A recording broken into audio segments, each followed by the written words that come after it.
بسم الله. إن الحمد لله نحمده ونستعينه ونستغفره ونعوذ بالله من شرور أنفسنا ومن سيئات أعمالنا. من يهدي الله فهو المهتد ومن يضلل فلا هادي له، وأشهد أن لا إله إلا الله وحده لا شريك له، وأشهد أن محمدا عبده ورسوله. يا أيها الذين آمنوا اتقوا الله حق تقاته ولا تموتن إلا وأنتم مسلمون. يا أيها الناس اتقوا ربكم الذي خلقكم من نفس واحدة وخلق منها زوجها وبث منهما رجالا كثيرا ونساء، واتقوا الله الذي تساءلون به والأرحام إن الله كان عليكم رقيبا. يا أيها الذين آمنوا اتقوا الله وقولوا قولا سديدا يصلح لكم أعمالكم ويغفر لكم ذنوبكم، ومن يطع الله ورسوله فقد فاز فوزا عظيما. أما بعد، فإن أصدق الحديث كتاب الله، وخير الهدي هدي محمد صلى الله عليه وسلم، وشر الأمور محدثاتها، وكل محدثة بدعة، وكل بدعة ضلالة. أخوتي في العقيدة، waxaan mawduuca walaalkay tilmaamay ayaan ka hadli doonaa haddii alla yidhaahdo subxaanahu wa tacaala wixii alla inaga garadsiiyo. ilaahi subxaanahu wa tacaala qur-aanka wuxuu inoogu tilmaamayaa dunida tan in laynoo keenay in layna itixaamo. insaankuna noloshiisu nooc kastoo ay tahayba, walaqad khalaqna alinsaana fii kabad, beer xanuun baan ku dhex abuuray baa layidhi subxaanahu wa tacaala. waxaa laynoo tilmaamayaa insaanku mar kastaba horta inuu kaadixiyey nolosha tan in loogu talagalay in lagu daalo. yaa ayuha alinsaanu innaka kaadixun ilaa rabbika kadxan famulaaqii, war waa daalaysaan baa la yidhi subxaanahu wa tacaala, xagga alle u daala. casrigan aynu joogno innaguna wuxuu sii noqday cusuurtii fitanka badnaa ama dhibtu ay tiro badan tahay. ilaahi subxaanahu wa tacaala qur-aanka wuxuu inoogu tilmaamay maadaama aynu mu'miniin nahay in layna itixaami doono. imtixaanka qofka mu'minkaa laga qaadayaana jawaabtuu bixiyana inay tahay waxa aakhiro wax lagu siinayo. sidaa awgeed baa ilaahay qur-aanka wuxuu ku tilmaamayaa axasiba annaasu an yutrakuu an yaquuluu aamanna wahum laa yuftanuun walaqad fatanna aladiina min qablihim falayaclamana allahu aladiina sadaquu walayaclamana alkaadibiin. alle subxaana wa tacaala wuxuu leeyahy dadkuma waxay u malaynayaan inta ay yidhaahdaan aamanna inaanu sidaa ku dayn doonno oo aan la itixaami doonin. ilaahay wuxuu tilmaamayaa in la fitnayn doono. fatana, kelimatu lfitna, waxaa asalkeeda la tilmaamaa inay tahay marka la dhalaalanayo dahabkee la kala shiilayo, dahabka iyo khashinka la socdee kale si loo kala saaro waa la dhalaaliyaa, dabeetana dabkaasaa kala saara intiisa fiican iyo intiisa xun. waxaa alla inoo tilmaamayaa in dadka mu'miniinta imtixaanaad ay ku iman doonaan. imtixaankaasi inuu noqon doono ku basharka lagu kala dhalaalinayo oo lagu kala saarayo. ilaahay markaa wuxuu leeyay falayaclamana allahu aladiina sadaquu. ilaahay subxaana wa tacaala waa muujin doonaa oo waa si cad baa alla u soo saari doonaa kuwa runta sheegaya ee cahdiga ilaahay la galeen iyo laa ilaaha illa allah muxamadun rasuulullah ka run sheegaya, iyo kuwa beenta ah baa ilaahay yidhi subxaana wa tacaala iyo beenta sheegaya. waayo ilaahay qur-aanka wuxuu inoogu tilmaamayaa basharka inay ka mid yihiin qaar haddii uu nimcada helana ilaahay caabuda, haddii laysitixaamana yidhaahdo dabaday bannaanka ka baxa waxoo dhan. ilaahay qur-aanka wuxuu ku tilmaamayaa wa min annaasi man yaquulu aamanna, waxaa la leeyay ومن الناس من يقول آمنا بالله فإذا أوذي في الله جعل فتنة الناس كعذاب الله. dadka waxaa ka mida baa ilaahay yidhi kule آمنا بالله,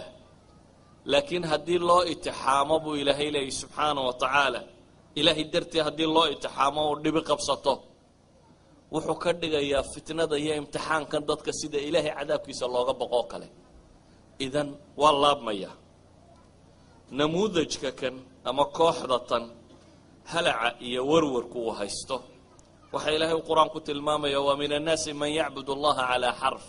fa in asabahu khayrun itma'anna bih wa in asabathu fitna inqalaba ala wajhihi khasira ad-dunya wal akhirah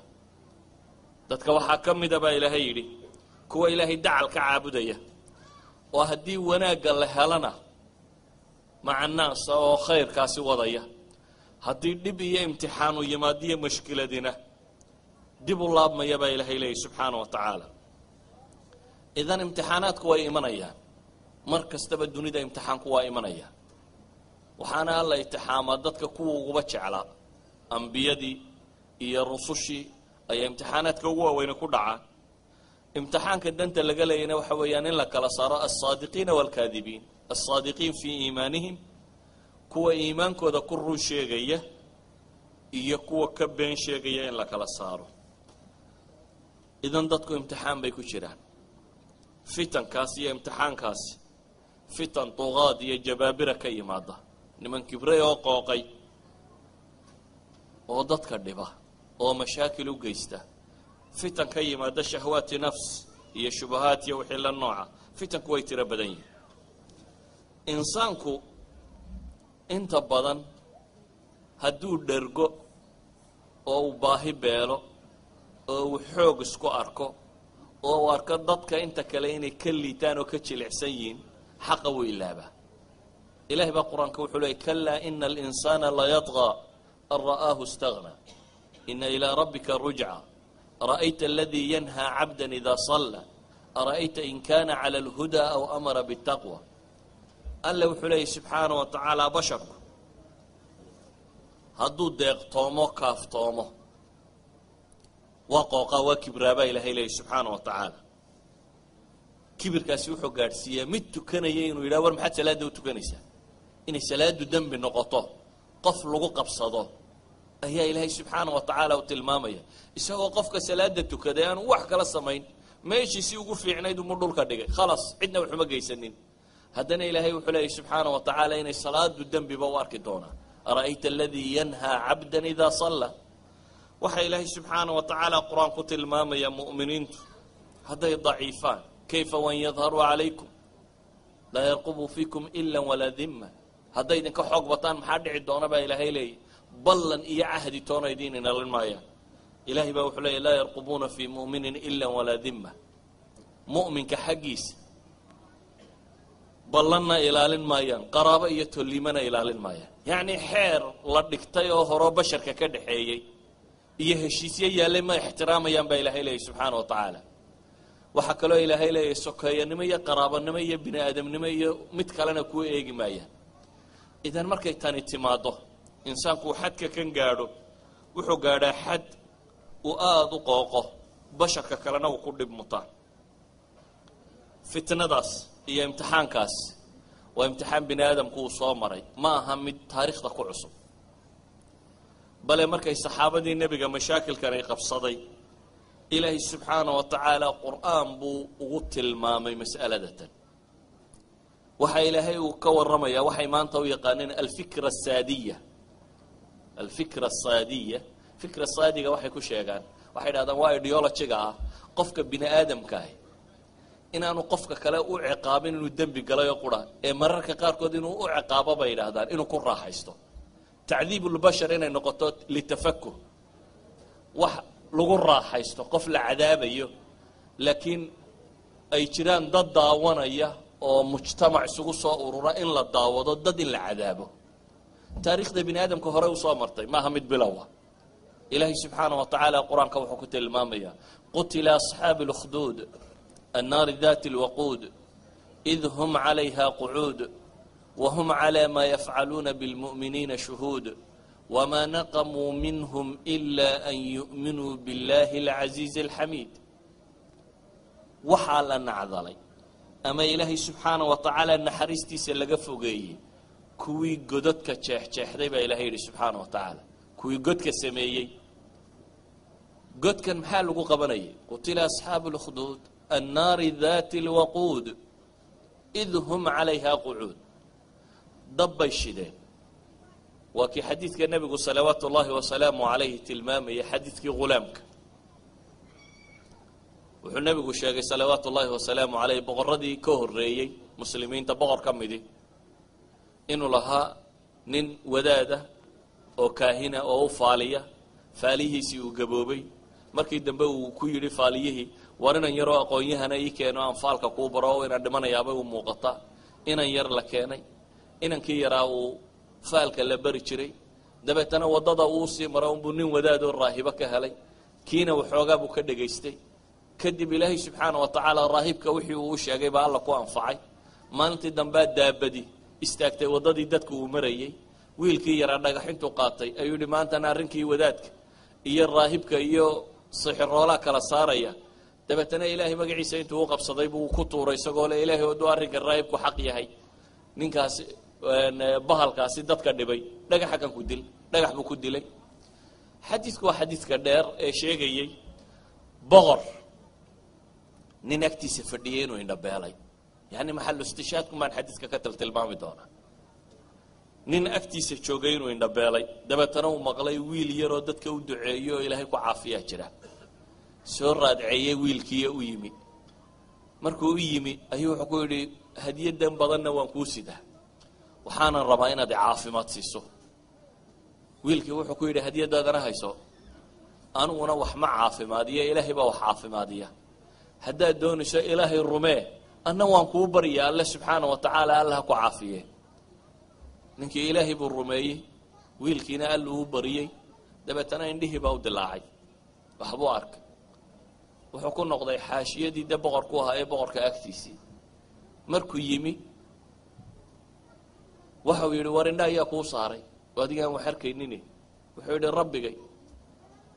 awalaka rabbun hayri buu yidhi oo ma midaan aniga ahaynoo rabbi aad rubaysantay baa jira caqliga bini aadamku markuu kibirku ka bato insaanka caqliga caadiga uu ka lumaa markuu caqliga caadiga lumana waxaa soo baxa qawaaniin afkaar aragtiyo aan xataa fitrada caadiga insaanka waafaqsanayn sida awgeed buu wuxuu ku leeyahay ninkan ishoog inaanu isba rabbi u ahayn ayuu haddana wuxuu leeyahay awalaka rabbun hayri ma midaan aniga ahaynoo rabbiya baad leedahay wuxuu yidhi aniga rabbiga iyo adiga rabbigaaba waa alle subxaana wa tacaala ba inoo wada rabbiya waa la toorjargareeyey ninkii ciddii waxaan kugu tidhi keen wiilkii baa la keenay waa la toorjargareeyey ciddii keen wadaadkii raahibkaha baa la keenay wixiiba waa la toorjargareeyey waxaa la yidhi wadaadkii ma ka noqonaysaa diintan aad haysato may buu ku yidhi madaxaa mishaar laga saaray labaa loo kala gooyey qof nooloo la mishaarinayo qiyaas ilaa intay naftu ka baxayso waxaa la keenay ninkii indhoolaha ahaa waxaa la yidhi ma ka noqonaysaa may buu yidhi waa la mishaariye labaa loo kala gooyey wiilkii yaraa waxaa la yidhi ma ka noqonaysaa may buu yidhi yacni duqaadu dadka qooqa waxaanay weli fahmin caqiidadu waxay tahy caqaa'iddu waa shay qalbiga gala xoogguna ma baabi'iyo qofka bini aadamkaa jidhkiisa waad tumi kartaa waad dili kartaa waad garaaci kartaa laakiin qalbigiisa ma hanatid waxa gelaya caqaa'iddu waa wax qalbiga gala saa daraaddeed qofka haddii la jorgareeyo haddii la dilaba waana la dili karaa waana la toorjargarayn karaa laakiin qalbigiisa lama bedelo wuxuu ku yidhi ma ka noqonaysaa may buu yidhi qoluu ku daray waxaa la yidhi buurta geeyo ka soo tuura buurtii markii la geeyey ilaahay buu baryey wuxuu yidhi ilaahu kuwa sharkooda iga kaafi buurtii waa gelgelatay intii kale ka daadatay isna wuu soo noqday isagoo soconaya war miyaad wixii ka noqon kama noqon mucjisaadka iyo waxaan dhacaya dadku markay kibraan ma arkaan wax kale unbay ku sababeeyaan uma muuqanin ninkan ciidankii dhammaaya lagu daray inaan la halaago isagu uu soo noqday laakiin waxaa u muuqato inuu isaga ka takhalluso war doon saara buu yidhi doon baa la saaray badda kusoo rida buu yidhi baddii baa la geeyey ilaahay buu baryey ilaahu kuwan iga kaafi sharkooda buu yidhi waa qallibantay kuwii baa dhintay isagiina waa ka soo badbaaday wiilkii yaraa waa kii akhiiran la weydiiyey yidhi war ma rabtaa inaad idisho sidan aad ku waddo kuma dhimanaye farsamaan kuu sheegayaa kale aniga kanaanadayda tan ama jucbadaanan wax ku sito kala bax warankayga leebabka bismi illaah rabbi lghulaam dheh magaca alle iyo rabbiga ghulaamka ayaan kuu cuskaday dheh markaas buu mudayaa buu yihi bahalka kani laakiin dadkao dhan isugu yeedho caynkaa dheh wiilkani wuxuu rabay inuu isagu dhinto ilaahay dartii uu dhinto laakiin dadku iimaan inuu galo waa la isugu yeedhay sidii baa la sameeyey waxa dhacay markaa wiilkii halkiiba bahalkii kaga dhacay uu dhintay dadkii markay arkeen wiilkii inuu si kale ku dhiman waayey sida tan mooyaane waxay idhahdeen aamanaa birabbi alghulaam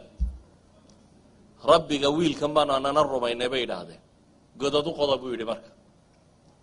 godad baa loo qoday godadka markii loo qoday ee dadka lagu gurayey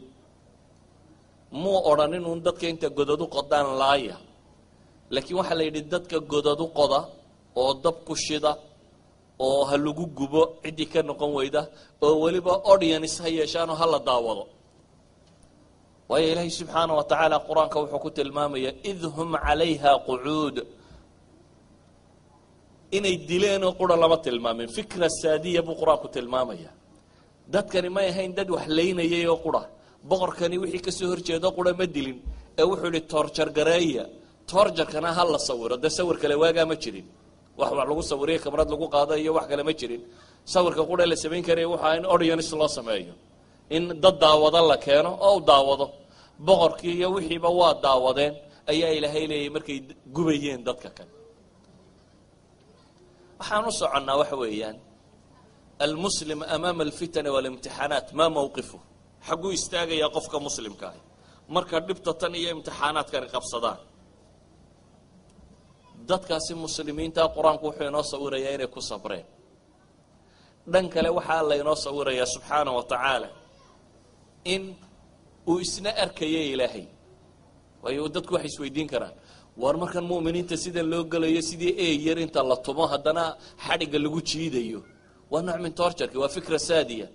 qof inta la tumo haddana la sawirayo waa fikra saadiya kullu dalik waa qof bini aadam oo la torjar garaynayo o la tumayo lana rabo in lagu taladudo oo la daawado la macaansado how he's dying sida uu dhimanayo ama sida uu xanuunsanayo ama sida uu cabanayo in la arko bal in lagu taladudo la macaansado ilaahay xaqu ku maqayay subxaanahu wa ta'ala miyaanay mu'miniin hayn ilaahay wuxuu leeyahay subxaanahu wa ta'ala idhum 'alayha qu'ud wa hum 'ala ma yaf'aluna bil mu'minina shuhud ilaahayna waa arkayay wixii mu'minka lagu sameeyay baa la yiri subxaanahu wa ta'ala li'ajalati ahad alla uma degdego ilaahay maalin buu ballan qaaday waa abaalmarka bixinayo tan waa isku keenay taxaamaya baa ilaahay yiri waxa alla subxaanahu wa ta'ala ku tilmaamaya dunidana aad joogtaan waa la isku keenay taxaamaya oo waxa la isku keenay taxaamaya waja'alna ba'dakum li ba'din fitnatan atasbirun baa ilaahay yiri waja'alna ba'dakum li ba'din fitna kooxba kooxdiin baan bal ku taxaamaya baa ilaahay yiri waa isku keenay eegaya kuwiina mu'miniinta waxaan eegayaa baa ilaahay yiri atasbiruun marka la idin taxaamo bal inaad sabirtaan walidaalika iyadoo mu'minka la gubayo oo god lagu gurayo oo dab loo shitay ayaa ilaahayna wuxuu qur-aanku tilmaamayaa wallahu waxa ay sameeyeen ilaahayna shahiidi idhum 'alayha qu'ud wa hum 'ala ma yaf'aluna bil mu'minina shuhud waxa ay mu'miniinta ku sameeyeen way u soo xaadireen way daawanayeen ilaahayna subxaanahu wa ta'ala suurada kuma sheegin wax ciqaabaya wax balo lagu soo dajiyay de wax walbana waa arkaya laakiin wuxuu buu alla sifeeyay iyagu noocay ahaayeen oo aynay dab ku guraya ahaayeen inay meesha fadhiyeen wahum 'ala ma yaf'aluna bil mu'minina shuhud waxay mu'miniinta ku sameeyeen waliba ay daawanayeen oo aanay ahayn yaani dad gaar ah waxay sameeyeen aanay ogeyn iyaga laftooduna ay daawanayeen ilaahina waa arkaya subxaanahu wa ta'ala bal quraanku waxa uu tilmaamaya in jaanis toobad kalena loo sii furay ayaa alla subxaanahu wa ta'ala tilmaamaya in kuwa fitnada ku sameeyay mu'miniinta thumma lam yatuubu ba ilaahi yani kaana waxa alla sii tilmaamaya waliba inay jaanis kale leeyihiin xadiidkii nabiga salawaatullaahi wa salaamu alayhi wuxuu sheegay dadka sidii dabka loogu gurayay yaa lagu gurayaa dumar caruur nin weyn nin yar all classes mujtamac oo dhan looma kala aaba yeelaynin dhammaantood waa la gubayay dhammaantood waa la tumayay ayaa islaaniisa soo taagtay ilmo yar sidata taqaacus yara samayso dabkii iska yara geejisay إلهي كي يرايا يسدتي بك هدلي سبحانه وتعالى يوحي يا أمة اصبري فإنك على الحق هوي صبر بويد حق بات كتاغنتي سؤال سويدين تلا مركا waxay tahay موقفك مؤمن امام الامتحانات وامحي موقفك مؤمن امام الامتحانات ووردتن الهي ويلك يرك هدلسيه يا امه اصبري هوي صبر فإنك على الحق حوليك صبر ضبك قلب هلو قبب لكن حق بعض هيستايا حق يكالمه maxaa dadka loo gubaa ama loo dhibaa ama waxaan loogu sameeynayaa yani waxa laga rabaa waxyaaba qaarkood aydan inaad isticjaal samayso degdegto waxaan loo fadhiyo inaad samayso lagu sii barnaysto ama inaad tanaasusho wixii aad haysatay aad ka tagtid ama in lagu quusiyo qunut kugu dhaco oo aad tiraahdo waxba de aakhiradeena balaaneegna wixii alla ka dhigatan lagu kala tagiyo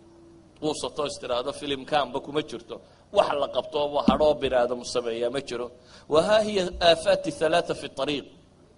tariiqa mabaadi'da iyo diimaha saddexda aafooda ku dhacawa kuwa kan inuu qofku degdego oo waxaan loo fadhiyo inuu la yimaado iyo inuu maxay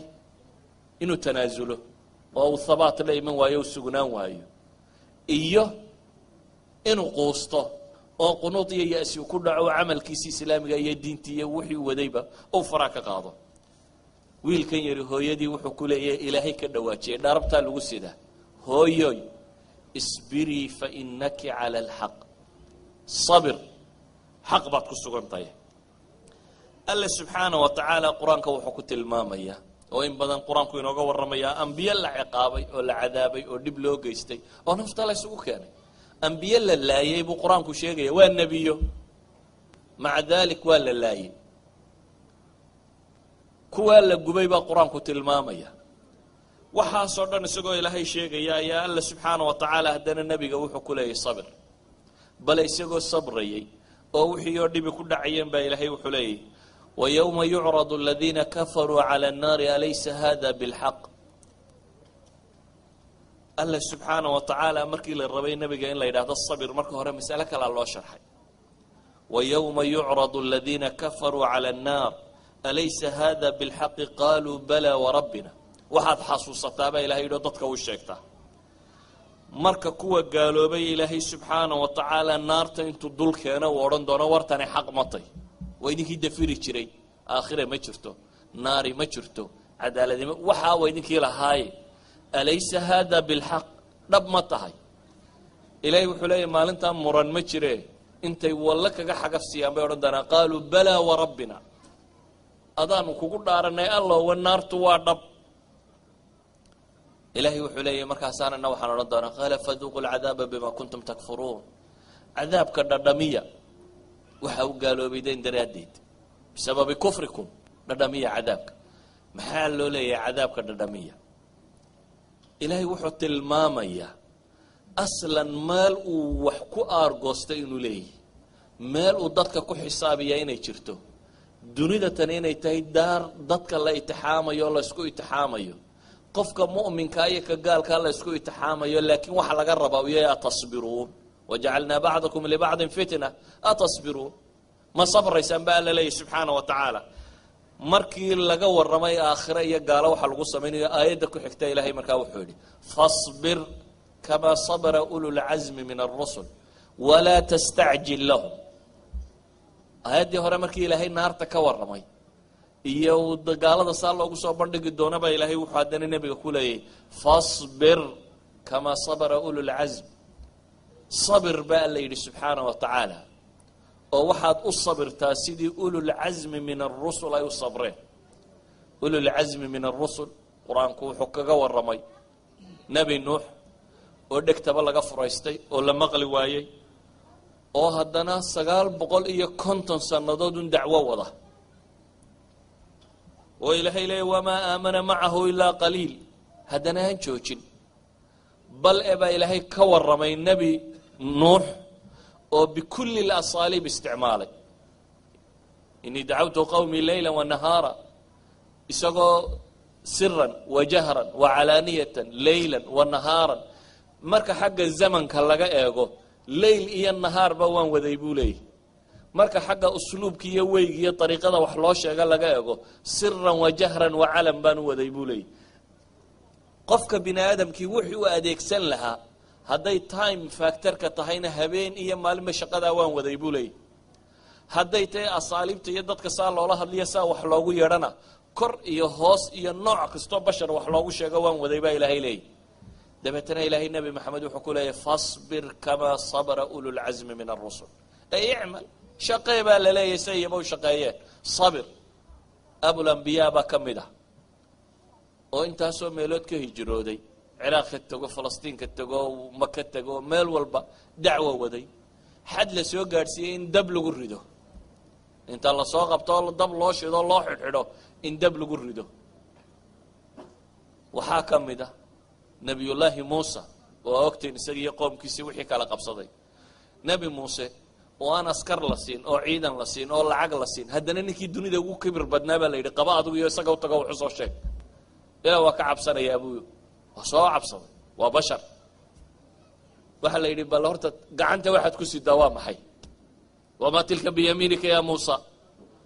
bal iska hubi baa la yidhi gacanta kanaad ku haysataa waa maxay ilaah waa u shaydii buu yidhi oo maxaad ku qabsataa wuxuu yidhi xoolahan ku raacdaa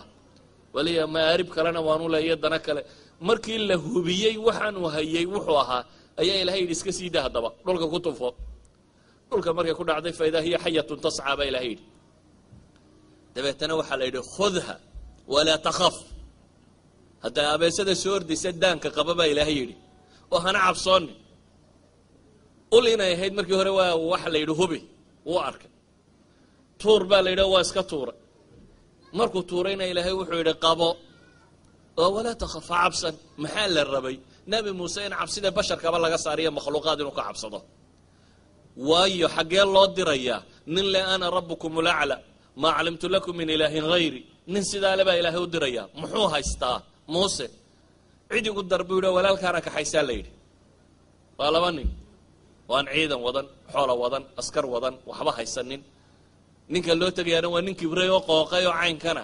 ilaahay wuxuu ku yidhi subxaana wa tacaala zaad maxaa looga dhigay walaa taniya fii dikrii baa ilahay yidhi aniga xuskayguun ha ka daalina wax kale uma baahnid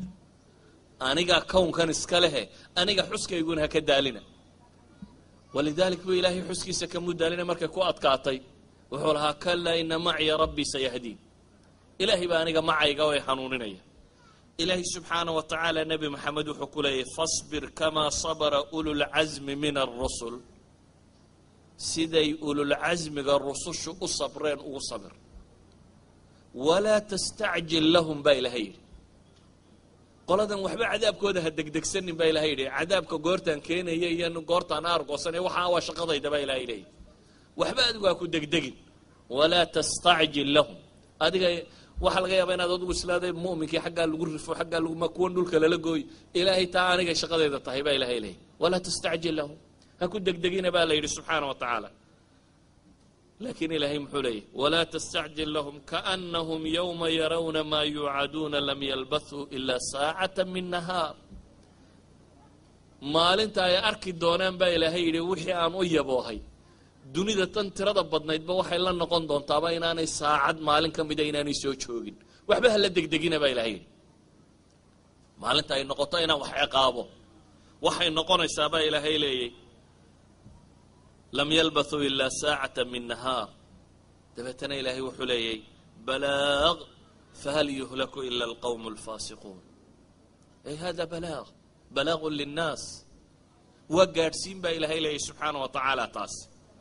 waxaa alle subxaana wa tacaala ina baraya marka kan sabirka qofka muslimkaa waxa hortiisa taagani inuu yahay inuu sabro imtixaanka inuu ku sabro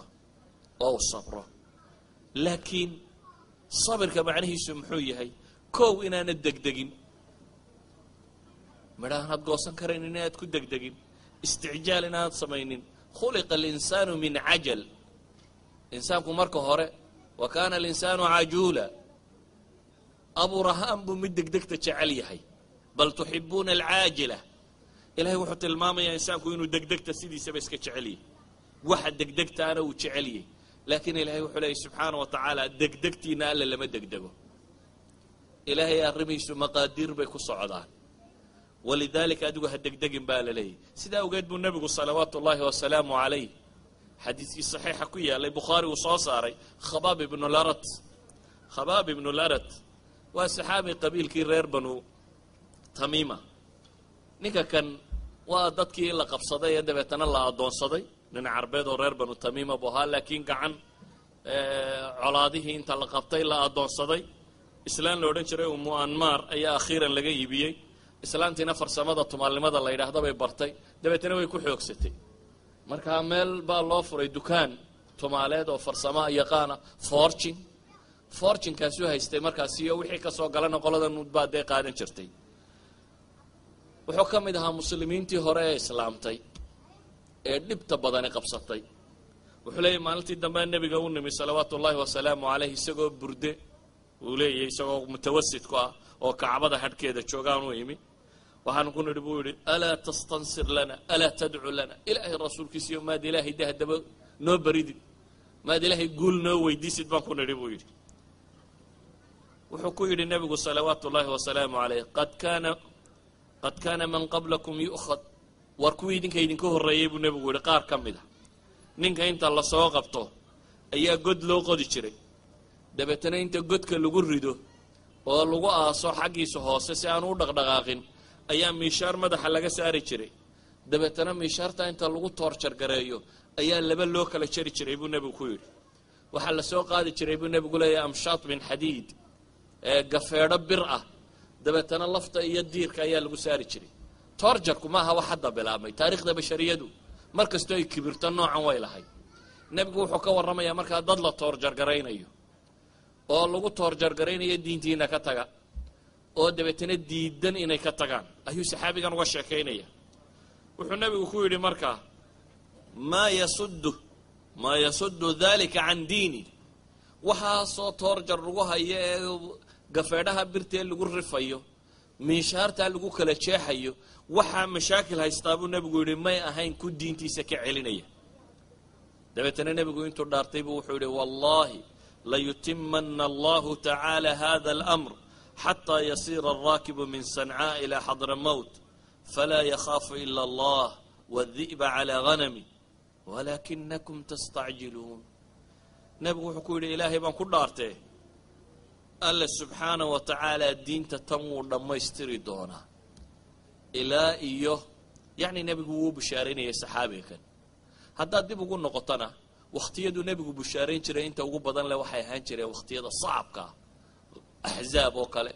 markii dhaxantu ay jirtay ee gaaladii oo dhamayso soo urursatay ee godkii yaray la qoday dhagax loo taag waayo nabigu ku dhacay ayuu la mafaatiixdii shaam iyo mafaatiixdii furus kuwaas la leeyay waqtiyadu nabigu uu bushaarayn jiray markii godka uu ku jiray isaga iyo Abu Bakar godka ay ku jireen ee la eriyay la firdhiyay ee la raadinayay ee Abu Bakar ilaahay gumadooda eega wayna arkayaan ayuu nabigu wuxuu lahaa maxaad u maraynaysaa laba ilaahay saddex ku yahay waqtiyadu nabigu salawaatullaahi wa salaamu alayhi dadka ducaada ay dadka diinta garanaya waxa loo baahan yahay dadka qalbigooda dajiyaan oo u sheegaan wixii bashaa'ir nabiga ka soo aroortay ee quraanka ka soo arooray waqtiyaday dadku mixanka ku jiraan idan iyadoo mixnadu dhacayso ayuu nabigu saxaabiga ka laba shay buu wada tilmaamay dhan wuxuu uga tilmaamay waxa loo baahan yahay inuu yahay qofka mu'minka taadiibku inaanu diintiisa ka celinin dhan kale wuxuu uga tilmaamay nabigu salawaatullaahi wa salaamu alayhi diintan inuu ilaahay dhamaystiri doono mar saddexaad buu hadana nabigu wuxuu tilmaamay saxaabiga kan walaakinakum tastacjiluun waxa tihiin buu nabigu leeyahay kuwa degdegaya ee degdeg iska daaya degdegu waxba ma kordhiyo waxba ma taro wuxuu taraa degdegu wixii aad haysatay inuu ka kala daadiyo waxaan la gaadhin haddaad raadacayso هذا كحيقيا ساوجد بالنبي صلوات الله وسلامه عليه وحو صحابي كانوا تلماميا استعجال كسكرب أو صبر ولذلك بالنبي والصحابة دي عين كان كلها إيادو تورجر كان يدبتني هيسته يعني الصحابة دا قار كود مركي يدبتو كتر بدأت كلمة الكفر جواز كجدا واقع ويا إلهي بهو قلاضي سيد عمار بن ياسري waana kii nebigu salawaatu ullahi wasalaamu caleyh tilmaamaya abshiruu ala yaasira faina mawcidakum aljanna yacni sabran ala yaasir waxay yidhahdaan ma asaxin ama abshiruu ala yaasir faina mawcidakum aljanna bacd alculamaa baa wax ka ururiyo la yidhaahdaa mustafa alcadawi sheekh mustafa alcadawi iyo rag lamidi waxay leeyihiin alxasan ligayrihi waa gaari karaa haddii sanadadiisa la ururiyo yacni waxay ahaayeen wakhtigu nebigu uu bushaaraynayay wakhti la dhibayay bale bilaal haddaa iminka aragteen suwar qof muslim oo intay gabadhi sida eyga bahalle xadhig yar sudhatay ay jiidaysa haddaad aragtay bilaal oo nebi moxamed salawaatu ullaahi wasalaamu calayhi kuwa uu jeclaayay ugu hor rumeeyey caynkaasi ahaa ayaa inta la tumo marka tumista laga badiyo carruurtaa hoggaan loogu xidhi jiro o la odhan jiray mari suuqa soo mari xadiiska sanadkiisa waa xasan inta hoggaan loo sudho ayaa la odhan jiray meelaha kacbada iyo agagaarkeeda soo marmariya si loo gubo markaas waxaan leenahay waxaynu u baahannahay inaynu sabirno nebigu salawaatu ullaahi wasalaamu calayh yacni waa soo koobaya markii ay dhacday sulxu xudaybiya heshiiskii ay muslimiintu la gelayeen gaalada iyadoo heshiiskii la qorayo oo aan weli la dhammaynin oo nimanka gaaleed ay is adadkaynayaan oo ninkii gaalada markaa u hadlayay uu leeyahay masax waxaanaad qortay bismi illaahi araxmaan araxiim qor buu nebigu yidhi wuxuu yidhi u kaadi raxmaanuraxiimka inaad sheegaysa annagu garan mayne bismika allaahuma noogu qor magaca allaan ku bilaabanuun ku qor laakiin raxmaanuraxiimkaas waxaynu isku waafaqsannahay maaha kada waa brotocoolkii wax loo qorayaa la isku hayaa ka daaya buu nebigu yidhi u qoro kooda waxaad qortaa buu yidhi maxamed oo ilaahay rasuulkiisiiya sug buu yidhi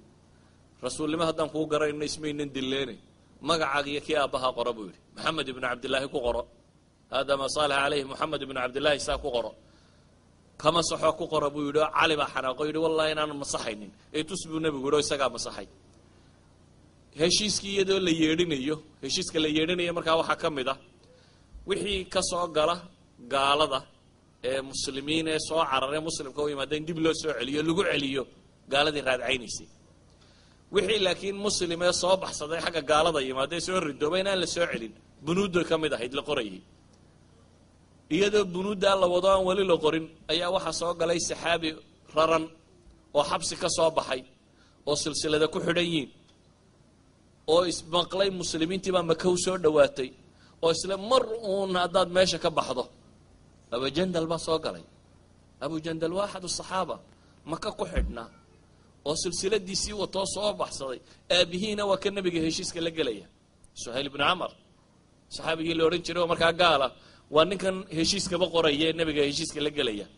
dabeetana wuxuu yidhi maxamedow kanbaa ugu horreeya heshiis waxaa kugula gelaya waar weli maynan qorin buu nebigu yidhi heshiiskii wallaahi haddaanad aqbalin buu yidhi inaan weligaba heshiis kula gelin markaasuu nebigu wuxuu ku yidhi ii sii daa markaasuu yidhi kuu sii dayn maayo balaa buu nebigu ku celay mee waad ii sii daynaysaa kan anjisule ii sii daa kuu sii dayn maayuu istaagay makras mid la yidhahdo kaloo gaalada ka tirsano meesha taagnaa ay yidhi war waa kuu sii daynay suhayl waa xanaaqay uma sii daynayna buu yidhi waa u diiday markuu arkay in layshaystaa buu saxaabigiina qayliyey wuxuu leeyahy yaa muslimiin maanigoo gaalo ka imi oo intaas soo cararayay oo silsiladahan soo jabsaday kuwan tahay ayaa igu celinaysaan haddana gaaladii war ma waxaad rabtaan in diintayda layga fidmeeyaabuu isna halka la taagan yahay saxaabadii waaba miyar doorsoomeen waa maalintuu cumar xanaaqii intuu wareeray uu lahaa intuu nebiga u yimi buu ku yidhi ilaahay rasuulkiisiiyo miyaan anagu mu'miniin ahay miyaanad adigu ilaahay rasuulkiisii ahayn buu ku yidhi markaasuu nebigu yidhi maya waa ahay annagu miyaanan mu'miniintii ahayn maya waa tii kuwani miyaanay gaaladii ahayn maya waayi su-aalo aan la filayn inuu cumar nabi maxamed hadda weydiiyey kadibna wuxuu yidhi falima nucta daniyata fii diinina dullinimada tan maxaynu u aqbalaynaa nebigu wuxuu ku yidhi sabir cumar waaba joogi kari waayo waa dhaqaaqay abibakar buu haddana u tegay intii in leeg buu weydiinaya miyaanu nebi maxamed ilaahay rasuulkiisa ahay maa caynka ahay ilzam hirsa buu ku yidhi abibakarna laazim nebi maxamed warkiisa isagunbaa lagu liibaanayaay caradii buu ishayn kari waayo oo wiilkii halka ka qaylinaya silsilada ku xidhnayd buu isa soo dul taagay isagoo leh gaaladu waa kilaab aan naf lahayn seeftana kusoo dhawaynayo isla wiilkan intuu safta la boodo madaxa ka jaro odayga kan laakiin wiilku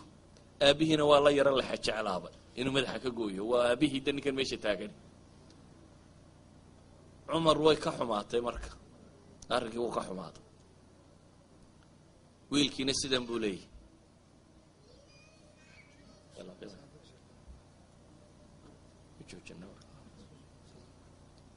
salaadii baa la qiimaya halkaa ku joojina. Salaamu calaykum.